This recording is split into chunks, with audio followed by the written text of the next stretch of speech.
പറശ്ശിനിയിൽ വാണരുളും മുത്തപ്പനെ കാണാൻ പുറപ്പെടുവാൻ എന്റെ അച്ഛ വൈകരുതേ തെല്ലും. പറശ്ശിനിയിൽ വാണരുളും മുത്തപ്പനെ കാണാൻ പുറപ്പെടുവാൻ എന്റെ അച്ഛ വൈകരുതേ തെല്ലും.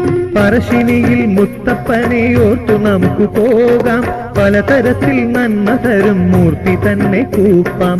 കാഴ്ചകളും കണ്ടു കണ്ടു പറശ്ശിനിയിൽ എത്താം, കാൽക്കൽ വീണുകൊണ്ടു തെറ്റും കുറിപ്പിടുവാൻ കേഴാം. എന്നും എന്റെ രക്ഷയായി നിൽക്കണമേ മുത്തപ്പ, എന്നും